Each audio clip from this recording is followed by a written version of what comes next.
네, 시작하겠습니다. 안녕하세요. 저는 이제 수학 영웅 선생입니다. 저는 이게 대치메카의 초창기 멤버예요. 그래서 이제 처음 대치동에 왔을 때 이제 2명부터 시작해서 요 강의실에서 첫 수업했거든요. 그래서 이제 2년 뒤에 240명까지 수강생이 늘었어요. 자, 그래서 오로지 뭔가 뭐 연출이 있었으면 2명으로 시작 안 했겠죠. 뭐 큰 학원에서 시작했으면 이것도 아니고 여기 시작했을 때 딱 요것만 있을 때 그때 인테리어 끝나자마자 제가 수업을 했는데 지금 이렇게 막 누렇게 변했네요.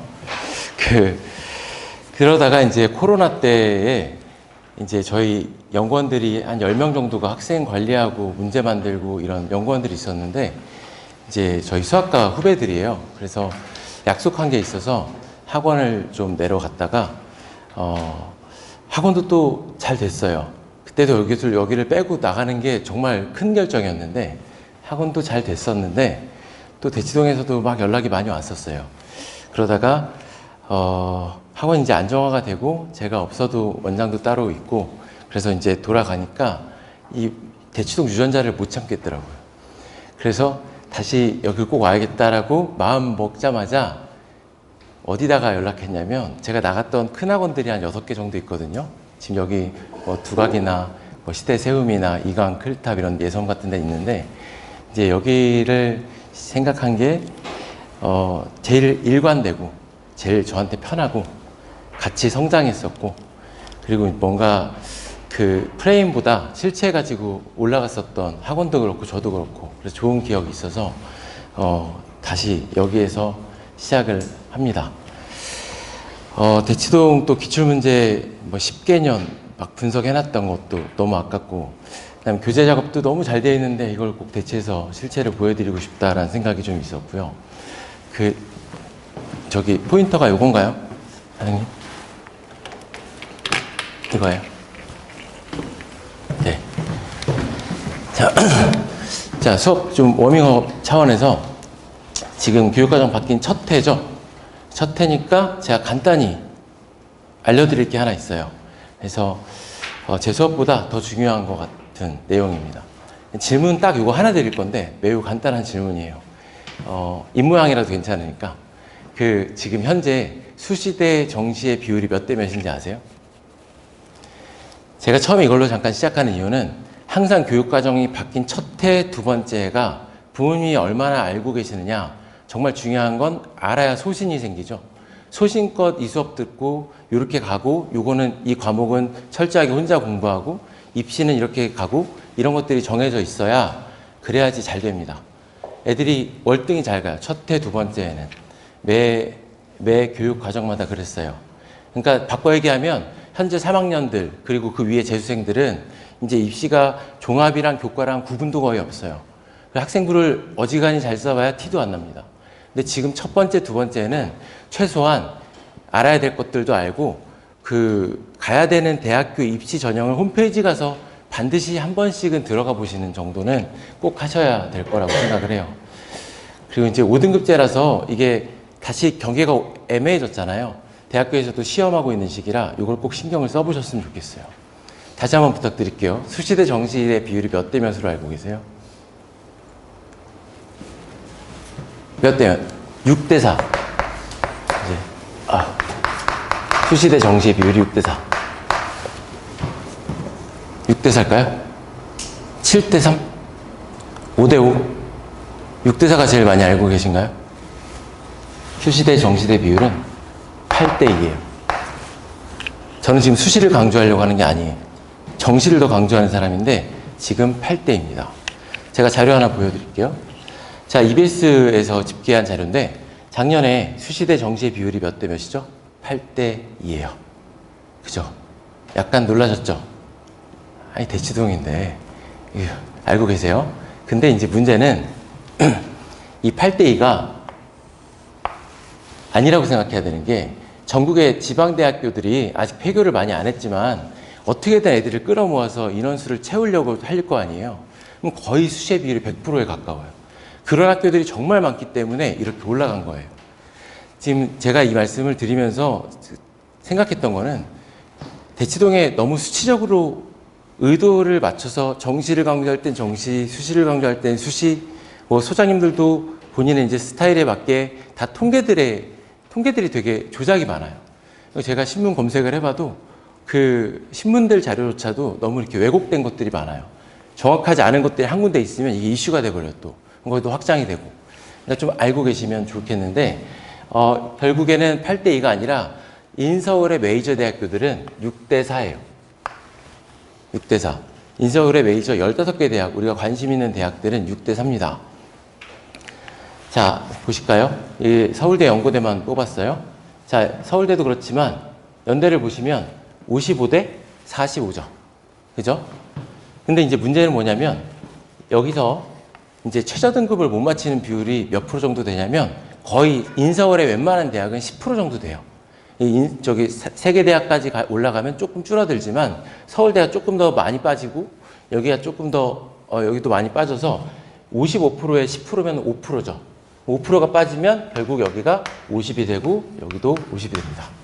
그래서 결국에 우리가 6대4로 알고 있지만 우리가 가고 싶은 메이저 대학은 5대5, 인서울의 웬만한 학교는 일단 6대4 알고 계시면 돼요. 수시가 엄청나게 힘든 이유를 하나 알려드릴게요. 제가 연세대학교 수학과 나왔는데 나름대로 수시로 많이 훌륭한 애들이 많이 왔을 거 아니에요.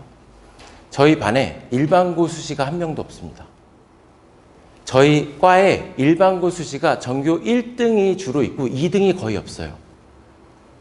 이건 저 때나 지금 때나 다음 후배들 때나 똑같은 건데 뭐냐면 요 50% 중에 이 지금 연대를 기준으로 제가 겪은 것만 기준으로 봤을 때 실제로 과학고, 상상고도 많이 없어요. 거의 과학고가 엄청나게 많아요. 그래서 거의 여기에 있는 애들이 수시가 전부 다라고 생각하면 이 50% 중에 90%는 과학고, 자사고, 국제고, 영재고 이런 데서 온다고 생각을 해도 좋아요. 수치가 다가 아니란 얘기죠. 막상 학교에서 뽑는 건 이런 학교들을 좀 봅니다. 그러니까 일반고, 자사고는 좀 모호할 수 있지만 과학고, 영재고는 특별하잖아요. 여기서는 확실히 주도적으로 많이 뽑아요. 실제로 수시 비율은 다 채워서 이렇게 되지만 5대5도 아닙니다. 이 상위 대학 3개만 그래요. 그 밑에 내려가면 안 그래요. 저희가 학교 홈페이지 들어가서 수시 정시 비율을 보면 또 몇 등급 비율을 보면 뭐 한양대 이런 데까지는 막 4.5등급도 합격을 해요. 거기까지는 그런 게 왜곡된 자료예요. 왜 그러냐면 자사고에서도 많이 지원하니까 좀 못하는 과학고에서도 지원을 하니까 걔네 등급이 막 깎아지는 거예요. 뭐 그런 것들이 있습니다. 그래도 우리는 이제 수시 쪽에 좀 생각을 해야 되는 게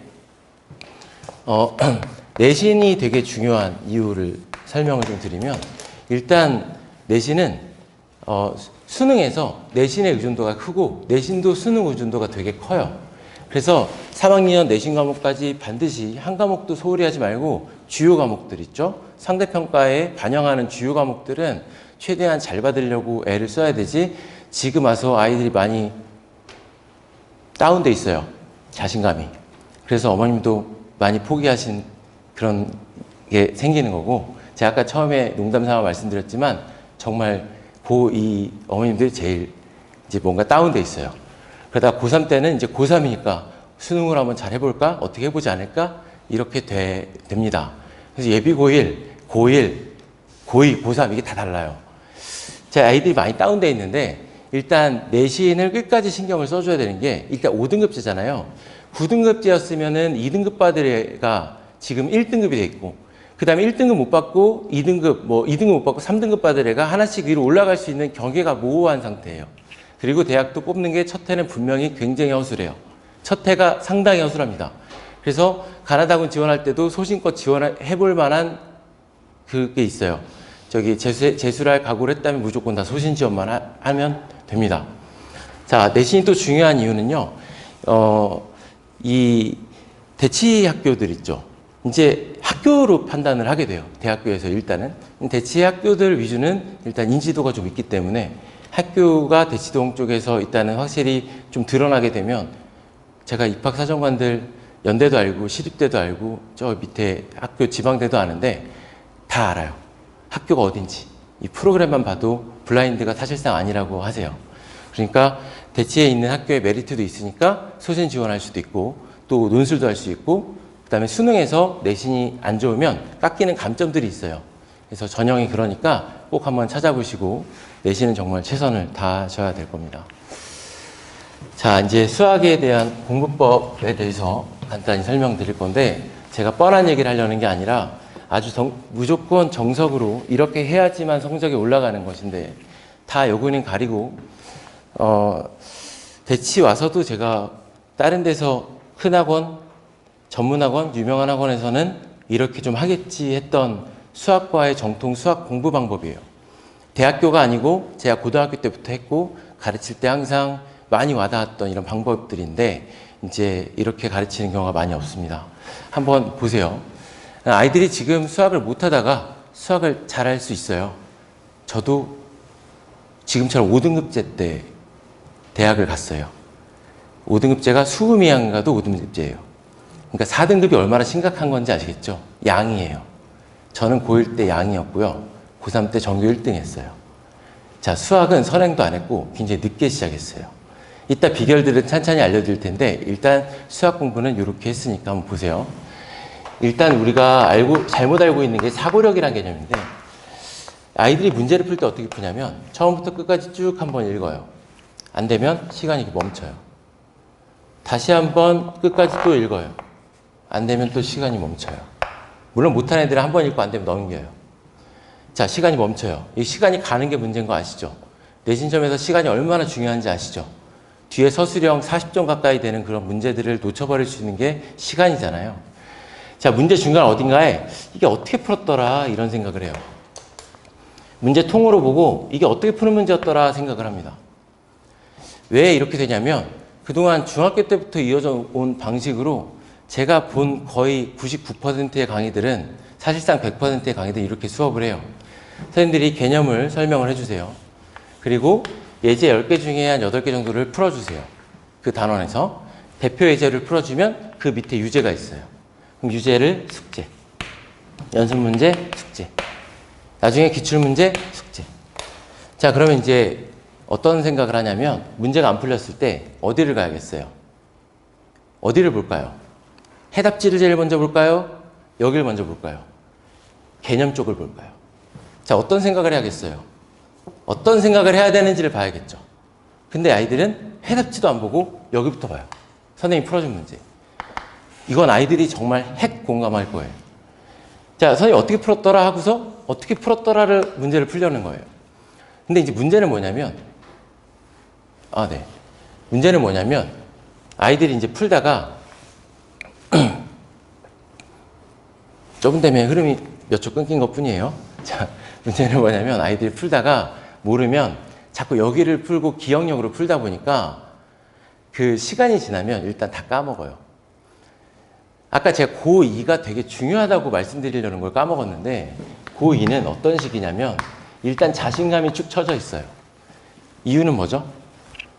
나름대로 1등급은 받아야지 인서울대학 간다라고 왔는데 1학년 때 1등급이 절반도 안 되죠. 1등급은 반에서 2등까지예요. 절반도 안 돼요. 그럼 일단 나는 해도 안 된다라는 걸 4번 시험 보면서 일단 깨달아 버렸어. 본인은 이제 가둬버렸다고요. 여기에 좀 자신감이 필요해요. 나도 해도 된다는 걸 지금이라도 꼭 깨닫는 게 필요한데, 아이들이 이렇게 다 안 하고 있기 때문에, 제가 대치동에서 제일 많이 성과를 올렸던 9등급인 영동고애가 1년 지나고 문과였는데 9등급 애가 외대, 한국외대 들어갔어요. 서울 캠퍼스로. 자, 그렇게 많이 급상승한 때는 다 고2예요. 고1, 고3이 아니에요. 남들 뛰고 엄마가 손잡고 뛰고 하는 고1, 고3이 아니라 엄마도 앉아있고 애도 처져있는 고2 때 뛰면 엄청나게 올라갈 수 있어요. 자, 고2 때 좀 자신감을 가져야 됩니다. 자, 이거를 풀 때 일단 기억력으로 까먹는 게 있고, 아시겠지만 이런 대표 유형 문제들, 학원에 많은 예제들까지도 이런 시중교재들 문제들은 안 나와요. 이 내신에 뻔한 문제가 안 나와요. 근데 이거를 못 외우고 있어요. 이건 중학교 때 선행할 때 이런 대표 예제 문제들 위주로 공부를 해야 되는 건데 나오지도 않아요. 모의고사 2점짜리 문제 3문제만 나오고요. 내신 기출에서도 2문제 또는 3문제만 나와요. 그냥 빨리 풀어낼 수 있는 최하점 벗어나는 문제만 안 나옵니다. 근데 이 유형이 고3 때까지 몇 개냐면 3,000개예요. 엄청 많지 않아요? 근데 이거를 못 외워요. 그래서 선생님이 풀어주면 알겠어요. 근데 그게 실제로는 선생님이 풀어줬던 거 기억나요? 어떻게 풀었는지.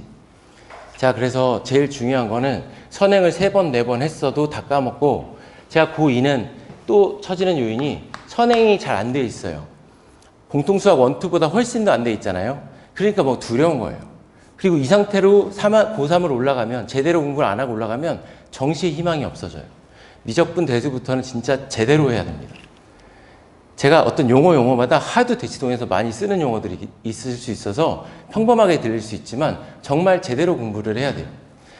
자, 두 번째의 부작용, 큰 부작용은 뭐냐면 숙제를 이걸 하면 되는데 센수학 기준으로도 C코스를 풀면 잘 안 풀려요. 이게 없어서. 제일 안 풀리는 건 뭐예요? 내신 기출이에요. 그동안 20년 동안 같은 단원, 부모님 때도 집합명제, 삼각함수, 미적분, 기하벡터, 수열 다 있었죠. 다 똑같은 단원이 오랫동안 있으면서 수능에 나왔던 4점 킬러 유형이 자연스럽게 익숙한 유형이 돼버렸어요. 출제자들한테는. 근데 애들은 올라와서 예전에 어머님들, 부모님들이 보셨던 킬러 유형을 처음 보는 거예요. 거기에 다 익숙해져야 돼. 20년 동안 그 킬러 유형들에. 그게 되게 문제예요. 안 풀려요. 이건 나오지도 않아요. 그래서 얘가 이제 시간이 다 가고 못 푸는 거죠. 자, 수학 문제는 어떻게 풀어야 되냐면 학생들이 이걸 꼭 인지를 해야 되는데 문제가 주어지면 보통 단서들이 2개, 많게는 3개 정도 주어집니다. 처음엔 보통 수체계, 실수 XY, 뭐 자연수 XY 이렇게 나와요. 그럼 이걸 가지고 어떤 거 떠올려야 되는지, 그리고 이 단원에 해당되는 문제에 어떤 거 떠올려야 되는지, 뭐 특수한 도형이 딴 데서 나왔다, 융합됐다, 그러면 어떤 생각을 해야 되는지를 떠올리는 거예요. 그러면 이거 떠올려만 놓으면 이런 느낌이에요. 문제가 어떤 순간 확 쉬워지는 거 있죠. 선생님이 힌트 하나만 주면 알겠어요, 이제 알겠어요, 이렇게 되는 거 있죠. 이거 하나 떠올린 거예요. 자, 이게 문제들이 단서들로 철벽 방어를 하고 있다가 한 번에 풀려면 안 풀려요. 한꺼풀씩 벗겨내는 거예요. 한꺼풀 벗겨내고 한꺼풀 벗겨내면 문제가 확 쉬워지는 걸 느끼는 거예요.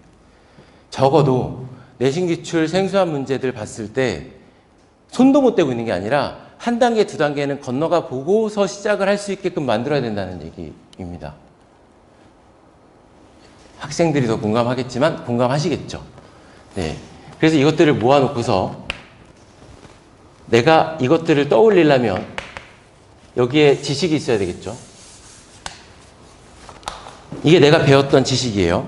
우리들은 이런 사고력을 가지고 있어요. 사고력은 뭐냐면 문제가 주어지면 내가 배웠던 커리큘럼에서, 내 노트에서, 내가 최근에 배웠던 거에서, 학교 수업에서 뭐 떠올려야 되더라, 이거를 조합해내는 능력이 사고력이에요. 그래서 사고력을 잘 하려면 이 방대한 양들을 빨리 익숙하게 만들어야 되는데 뭐밖에 없냐면 사고력 노트밖에 없어요. 자기 노트밖에 없어요. 자기가 손으로 직접 쓴 노트밖에 없어요. 인강에서 막 공식집이랑 뭐 책 멋있게 만들고 뭐 한한수 같은 교재는 막 풀어서 그 사고 과정도 막 잘 써놨는데 그걸 봐도 내 걸로 와닿지 않는 이유는 내 손글씨로 되어 있지 않기 때문입니다. 배웠잖아요. 내가 적잖아요. 이거를 개념 노트에 한번 적으면 조금 때문에 개념 노트에 한번 적으면 이거 자체로 복습이 우선 돼서 훨씬 익숙해집니다. 우리 사고력 중에 제일 쉽게 얘기해 드리면 자동차 접촉사고가 나잖아요. 그러면 뭐부터 해야 되죠? 보험사부터 연락해야 되죠. 차 움직이면 안 되죠. 남편한테 연락해 봐야 되죠. 사진 찍어놔야 되죠. 이런 지식들이 사고력이고 좀 초등학교로 가면 지금 우리가 처음엔 힘들었지만 익숙하게 해서 나오자마자 바로 해결할 수 있는 그 사고력이 구구단이에요. 그래서 수학은 이런 사고력 노트를 반드시 만들어야 됩니다. 제가 사고력 노트를 보여드릴게요. 이 박물관에서 갖고 온 것처럼 생겼죠. 제가 아까 수음이양과 양 중에서 고3 때 전교 1등에서 수능장 가져갔던 노트입니다. 자, 보시면 되게 깔끔하게 뭔가 정리가 돼 있죠. 이게 맞건 틀리건 간에 저는 무조건 이 방법밖에 없다고 분명히 알고 있는데 이게 맞건 틀리건 간에 내 아이가 상상이 안 된다면 위에 조카라고 생각해 보세요. 교과 고3 노트가 이거래요. 얘 성적도 몰라요. 오랜만에 만나서. 얘 몇 등급이에요? 확신이 들죠? 네, 확신이 들 겁니다. 자, 이따가 저기다가 살짝 놔두고 질문 받는 시간 더 놔뒀다가 갈 테니까 이따가 기회가 되시면 한번 보시고 넘기지만 마세요. 이게 너무 찢어질 것 같아서 부탁드려요. 제 지도에서 설명한 족족마다 다 넘겨서 다 찢어졌어요. 자, 가져왔습니다. 넘기지 마세요. 방금 보여줬던 첫 번째 페이지가 옆 페이지가 됐는데, 이제 여기 보면 이삼각형이 나왔을 때 어떤 생각을 해야 되는지 혼동될 수 있죠. 공식들이 실제로 애들이 많이 혼동하는 거예요. 중3 때, 고1 때, 고2 때 나온 삼각형인데, 보자마자 떠올려야 되는 생각과 이걸 보면 무게중심도 생각해야 되고 이건 내심 생각해야 돼요. 여기가 무게중심이고 여기가 내심이 있거든요. 그래서 혼동되는 도형들도 넣어놨고요. 여기는 기하 벡터인데요. 저는 20년이 넘은 노트라서 이걸 갖고 있었지만 최근에 교육과정은 기하 벡터 선택 과목이었죠. 거기 킬러 과정이 킬러 30번 문제가 항상 매년 도형의 9예요. 9만 나왔어요. 범위 자체가 이거밖에 없어서. 근데 이 9에서 제가 기출문제를 이거랑 좀 비교해 본 유일한 페이지인데, 이걸 도형의 특성과 부여의 특성과 어떻게 접할 때, 어떻게 자르면, 어떤 관계일 때 상세하게 다 나올 아이디어를 다 적어놨어요. 다 걸려요. 하나도 안 빠지고 다 걸립니다. 여기 어딘가 제가 파란 펜으로 낙서해 놓은 자국이 있거든요. 요거 기출문제 비교하다가 나온 거예요. 이거 다 걸립니다. 그래서 이 정도로 시간이 지나도 과정이 똑같은데도 나올 수 있는 뭐 구가 해봐야 굳이 제빠짓게 뭐 20년 전이랑 성격이 바뀌었겠어요. 그래서 이때 열심히 해놓은 것들이 그대로 쓰입니다. 또 노트에는 이제 1학년 때 나왔던 공식들 까먹는 거, 선행들 미적분 공식 많은 것들 이런 것들도 있고요. 그 다음에 이제 가우스교 같은 거 보면 맨날 쫄았는데 너무 이게 짜증이 나서 모든 문제마다 아이디어들 다 정리했어요. 학교에서 배운 거, 학원에서 배운 거 다 정리하고 문제 틀린 것마다. 나중에는 고2부터는 가우스교가 나오면 너무 좋은 거예요. 남들 다 틀릴 것 같은 거예요. 저는 실제로 여기 쓰인 거는 한 40%밖에 안 돼요. 여기 되게 특이한 것까지 해놔갖고. 근데 이것만 있으니까 자신이 생기는 거죠. 지금은 교육과정에서 빠졌어요. 자, 네. 납득이 좀 가시나요? 제가 최대한 와닿게 설명을 드렸는데 문제를 보자마자 어떤 생각하는지가 정말 말도 안 되게 중요한 겁니다. 근데 너무 문제만 풀고 있어요. 그 문제 보고 너무 어렵다고만 해요. 어느 정도 구구단을 외우고서 곱셈을 해야 될 거 아닙니까? 근데 고2 들어가면 구구단도 못 외우는데 2자리 곱셈하고 고3 가면 3자리 곱셈하고 그러니까 애들이 너무 이렇게 자신감 다운된 거예요. 하지만 특징교육이 첫 번째로 수업 특징 써놓은 게 아니라 동기부여 써놨죠. 아이들 마음속에 어떤 계기나 동기부여가 있어야 되는데 이 동기부여는 생기면 어떤 효과가 있냐면 강의실 들어가기 전에 수업이 기다려요. 또 배우겠지? 이것도 있고 선생님 만나겠지? 또 무슨 좋은 말 들어야겠지? 나 지금 처져 있는데 좀 동기부여 좀 받고 싶다. 저도 수학이 늦었고 공부도 못했지만 은사님 만나서 이렇게 됐어요.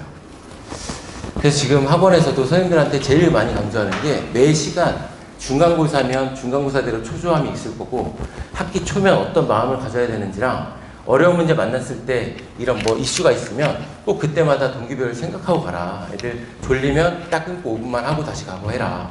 이걸 되게 강조하는 원장입니다. 자, 여기 강의실 들어오기 전에 그럼 기대감을 갖고 해도 제일 중요한 건 일단 수업 내용이 좋아야 되겠죠? 아, 우리 수업 짱이야. 와, 대박. 진짜 소름. 이런 것들이 있어야 되겠죠?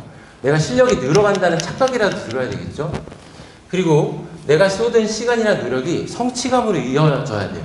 풀리네? 대박. 이런 게 생겨야 됩니다. 이게 아이들 마음에 있어야지 동기부여가 돼요. 그리고 이게 성적으로 이어져야 동기부여가 안 끊기고 다시 열심히 할 수 있는 이게 생깁니다. 자, 되게 저는 고민을 많이 해서 넣어놨는데 뻔한 얘기 같지만 굉장히 중요한 얘기예요. 자, 일단 동기부여가 중요하고요. 그 다음에 개념 정리는 아까 말씀드렸던 완벽한 개념 정리. 이건 제가 초창기부터 썼지만 뭐 이걸 바꿀 수도 없고 되게 과장된 것처럼 보이지만 개념 정리가 저런 공식들이나 시중이나 인강에서 볼 수 있는 개념 정리가 아니라 어디까지나 내신을 분석해서 생각해야 되는 메커니즘들. 이거 다음에 이거 다음에 이거 생각해야겠다. 이 도형 나왔으니까 아까 도형 공식이랑 아까 무게중심 생각해야겠다. 이런 것들을 정리를 해놔야 됩니다. 그래서 저는 전원, 수강생 전원이 다 이런 실전 개념을 배우고, 특히 지금 내신 때는 내신 실점을 배우고요. 이 내신 때 배우는 실전 개념은 수능이랑 거의 90% 이상 똑같아요.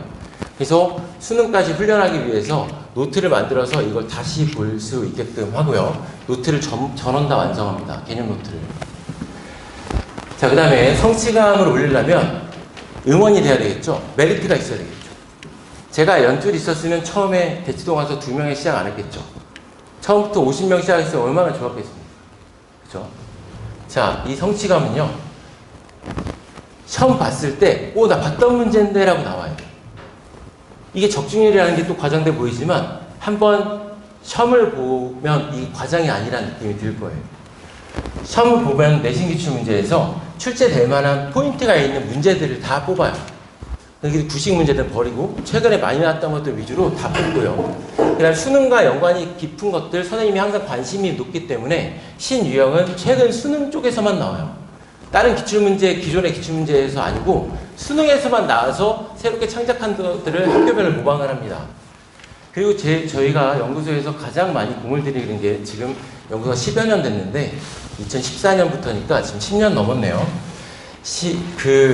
학교마다 연계된 기출문제가 있어요. 예를 들어 휘문고에서 문제 출제할 때 중등고 거 가져올까요? 중등고 자작년 문제 가져올까요? 생각해보세요. 가져올까요? 절대 아니겠죠. 근데 이제 휘문고 시험 대비하는데 휘문고 5개년 문제, 기출문제 푸는 게 도움이 될까요? 안 될까요? 될까요? 안 될까요? 자, 구구단 잘하면 되지. 구구단이 내가 풀던 양식에 딱 맞춰서 똑같이 나오는 게 중요할까요? 그게 아니라 휘문고가 중등고에서 뽑아오는 게 아니라 예를 들면 제가 예전에 이거를 학교마다 다 좀 설명을 드렸는데 자꾸 이렇게 공개가 되다 보면 부작용이 있어서 예를 들면 휘문고가 외대부고에서 가져오는 것도 아니고 포스코 고등학교에서 나와요. 이해하시죠? 다른 데서 모티브를 가져와서 숫자 바꿔서 냅니다. 그럼 제가 말씀드린 적중률은 사실 여기에 해당되는 건데 이건 선생님이 노력하느냐에 따라서 정말 농담 아니고 숫자까지 똑같은 문제가 출제되는 경우가 꽤 많아요. 그러면 답도 알기 때문에 찍고 넘어가는 거예요. 그 정도로 시간도 아끼고 애들한테 응원이 되는 거죠. 마치 이제 사회생활의 연줄처럼 이런 응원봉이 좀 필요합니다. 이게 참 강조드리고 싶은데 제가 이걸 설명의 영상에서 공개드릴 수 없고 일단 또 피드백이 저는 잘 된다고 해서 또 올려놨는데 피드백 중에 가장 중요한 피드백이 뭐예요? 부모님한테 문자 잘 보내드리고 연락 자주 상담하고 이러면 피드백이 최고인가요? 그런 피드백을 원하세요? 학생 질문 해결하는 게 제일 큰 피드백이죠. 그죠? 질문이 다 해결돼야 돼요. 뭐 클리닉을 했든 어쨌든 클리닉 와서도 가기 싫어하고 와서 자면 아무 의미 없는 거 아시죠? 다 돼야 되는데 저는 일단 수업 시간에 모든 질문은 다 해결됩니다. 근데 이제 숙제할 때 질문하다 보면 소극적인 친구들이 있죠. 그럼 그런 친구들을 위해서 온라인으로 질문 받아요. 톡으로 번호를 받아요. 그리고 그 톡에 번호를 하는 것도 부모님이 보실 수 있게끔 저희 주간 보고서가 나가거든요. 이것도 지금은 띄우기는 어렵지만 부모님이랑 학생이랑 저랑 이 3명 3자 톡이 있어요. 그럼 거기서 주간 보고서가 매주 나가고 그리고 매일매일 수업 공지사항이라든지 아이들 특이사항이라든지 좀 공개적으로 좀 해야 되는 것들은 다 거기 올리고 수업 시간에 질문도 그 톡방에 올려요. 그럼 제가 수업 시간에 질문 뜨는 거 보고 그거를 다 수거해서 질문을 합니다. 그래서 대중에 있어서 소극적인 친구들은 또 질문을 다 하고요. 또 온라인으로도 질문을 보내는 것도 다 거기로만 하게끔 해요. 그럼 제가 수업 끝나자마자 전화를 하든지 거기서 프리해서 올리든지 올리고 보통 저는 전화를 한 번씩 합니다. 설명으로 말로 좀 설명을 해주려고. 자, 그리고 이런 성취감도 동기부여도 되고 성과도 오르는데 한 번 수업 들은 학생이 끝까지 갈 수밖에 없죠. 굳이 바꿀 이유가 없죠. 입시까지 볼 거예요. 그래서 원서 쓰는 데까지 신경을 써주려고 하고요. 일단은 커리큘럼을 간단히 말씀드리면 일단 6개월 이상 남았던 시기에 선행이 있고요. 개념 노트를 그때도 작성하는데 직전 선행이 지금 시기예요. 이 파트가 지금 겨울방학 시즌인데 직전 선행이죠. 이때 이 개념 노트를 업그레이드를 합니다. 처음 듣는 학생들이 이때 수준이 높지만 이거를 다 개념 노트를 작성해야 되는데 직전 선행이 겨울방학이 처음이어도 괜찮아요. 시간이 충분히 많으니까. 그리고 이제 실전 대비 때는 아까 말씀드렸던 학교별 출처 연계 분석 자료 요거랑 그 다음에 전국연합평가를 선생님들이 그대로 따오는 경우가 굉장히 많거든요. 최근 3교년은 달달 외우고 가야 되고 그리고 최근 20개년 중에 중복이 안 되게끔 나올 만한 것들은 20개년에서 전부 다 뽑아서 다 풀고 가게끔 하고요. 중난이도, 상난이도가 있는데 중난이도는 대부분 방학 때 끝내요. 그게 끝나면 한 바퀴 돌고 두 바퀴째는 여기에 중난이도 한 번 더 풀고 여기에 내신의 중난이도까지 끝내고 갑니다. 자, 간단한 거 넘어가겠습니다. 교재 간단히 살펴볼게요.